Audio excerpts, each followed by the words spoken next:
उत्कृष्ट जीवन की आवश्यकता।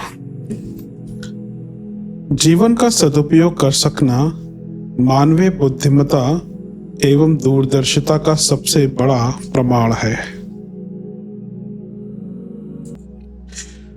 जिसने इस सुरदुर्लभ मानव जीवन का ठीक उपयोग कर लिया, उसका समुचित लाभ उठा लिया, वह आंतरिक दृष्टि से निरंतर संतुष्ट और प्रसन्न रहता है।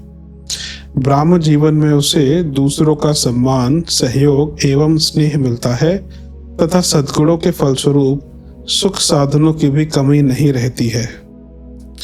मनुष्य जन्म ऐसा अलभ्य अवसर है जो कठिनाई से ही मिलता है। इसे अस्त व्यस्त रीति से गवा देने को नादानी ही कहा जाएगा। बुद्धिमत्ता और पूर्णता की कसौटी दुनिया की दृष्टि में धन और पद को माना जाता है। जिसने जितना कमा लिया, जिसको जितना बड़प्पन मिला, वह उतना ही चतुर कहलाता है। पर विचार करने से यह मापदंड सर्वथा अनुपयुक्त एवं भ्रमपूर्ण सिद्ध होता है। अनीति से कोई दुष्ट व्यक्ति भी धनवान हो सकता है और धूर्तता से बड़प्पन पाया जा सकता है। अमीर बाप का अयोग्य बेटा भी प्रचुर संपत्ति का अधिकारी हो सकता है। लॉटरी आ जाने पर कोई हीन स्तर का व्यक्ति भी समृद्ध कहला सकता है, अथवा कोई सज्जन सद्गुणी व्यक्ति परिस्थितिवश गिरी दशा में पड़ा रह सकता है। इससे बुद्धिमत्ता की परख कहाँ हुई? संयोगवश मिली हुई सफलताओं असफलताओं से किसी व्यक्ति का बौद्धिक स्तर नापा जाना किसी प्रकार भी उचित नहीं। बुद्धिमत्ता की सबसे बड़ी बात यह है कि मनुष्य अपने जीवन का उद्देश्य और लक्ष्य समझे और उसे प्राप्त करने के लिए गंभीरता पूर्वक सोचे एवं साहस के साथ कदम उठाए। इस दिशा में समुचित विचारणा, भावना, प्रेरणा एवं गति प्राप्त हो सके। इसीलिए आध्यात्म ज्ञान को सुनना, समझना आवश्यक होता है। आत्मशास्त्र की रचना इसी उद्देश्य से हुई है। अपनी मानसिक और शारीरिक गतिविधियों की समुचित समीक्षा कर सकने, अपने गुण दोषों को पूरी तरह जान सकने, दोषों को हटाने और गुणों को बढ़ाने में तत्पर हो सकने की प्रवृत्ति आध्यात्मिक विचारधारा से ही प्राप्त होती है। इसलिए सद्ज्ञान एवं तत्व ज्ञान को जान लेने से जीवन सार्थक एवं सरल बन जाता है। ऋषियों ने सद्ज्ञान को ही जीवन मुक्ति माना है।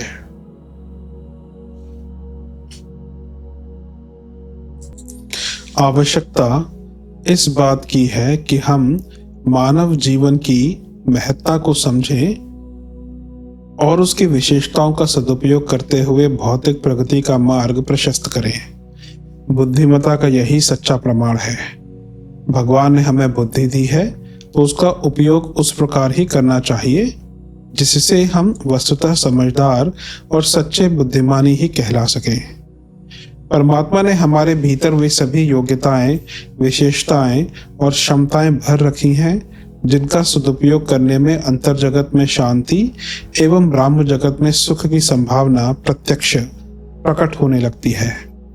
सुख साधन प्राप्त करने के लिए ब्रह्म जगत में हम जितना श्रम करते हैं, उसका एक चौथाई भी यदि हम अंतर जगत की स्थिति को समझने और सुधारने में लगा दें तो उतना बड़ा कार्य हो सकता है जिसके फलस्वरूप समृद्धि और प्रसन्नता की अगणित संभावनाएं हाथ बांधकर आगे आ खड़ी होंगी। आत्मनिर्माण के आधार पर गुण, कर्म और स्वभाव का विकास करते हुए जो प्रगति की जाती है वही स्थिर रहती है और वही निरंतर अग्रसर होती चली जाती है।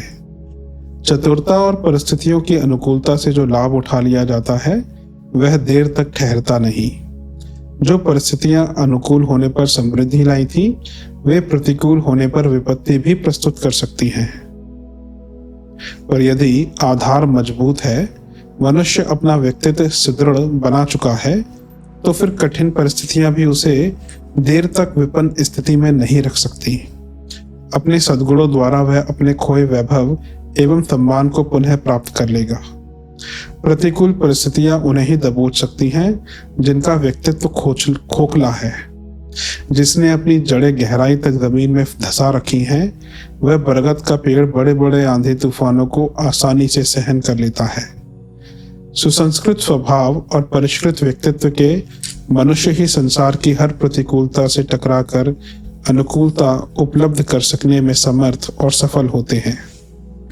सुख समृद्धि की स्थिति प्राप्त करने के लिए हमें काफी तैयारी करनी पड़ती है। स्वास्थ्य, शिक्षा, मित्रता, धन आदि का संग्रह इसलिए किया जाता है कि इनके द्वारा उन्नतिशील सुख साधनों को उपलब्ध किया जा सके, पर हम यह भूल जाते हैं कि उससे भी महत्वपूर्ण माध्यम है व्यक्तित्व का निर्माण। छिछोरा, बचकाना, अशिष्ट, उतावला एवं अस्त व्यस्त व्यक्तित्व वाला मनुष्य ब्राह्म साधनों में चाहे कितना ही संपन्न क्यों ना हो, किसी की दृष्टि में श्रद्धा एवं सम्मान का पात्र ना बन सकेगा।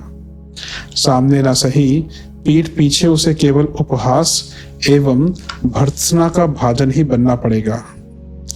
किंतु सुसंस्कृत, शालीन, सभ्य एवं परिष्कृत दृष्टिकोण वाले व्यक्ति भले ही आर्थिक या अन्य प्रकार की कठिनाइयों में पड़े हों, अपना सम्मान अक्षुण्ण रख रह सकेंगे। बादलों में छिपे हुए सूर्य का भी प्रकाश तो फैलता ही है। सज्जनता संपन्न मनुष्य भी अपने महत्व को किसी भी परिस्थिति में गिरने नहीं दे सकता। जीवन का सदुपयोग करने का पहला कदम यह है कि हम अपने व्यक्तित्व को सुधारें, बनाने एवं विकसित करने पर समुचित ध्यान दें। उस साहित्य को पढ़ें जो उस संबंध में मार्गदर्शन कर सके। उन प्रवचनों को सुने जो जीवन विकास के लिए व्यवहारिक मार्गदर्शन दे सके। उन लोगों की संगति करें जिन्होंने अपने गुण, कर्म और स्वभाव का सज्जनोचित परिष्कार कर लिया हो। आत्मज्ञान की प्राप्ति इन उचित माध्यमों से करनी चाहिए।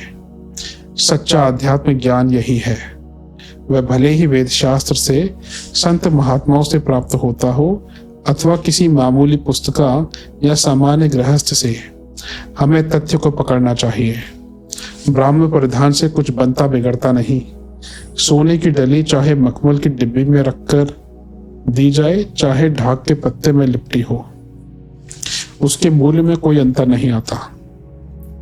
सद्ज्ञान वही कहला सकेगा जो हमें व्यक्तित्व संपन्न बना सके।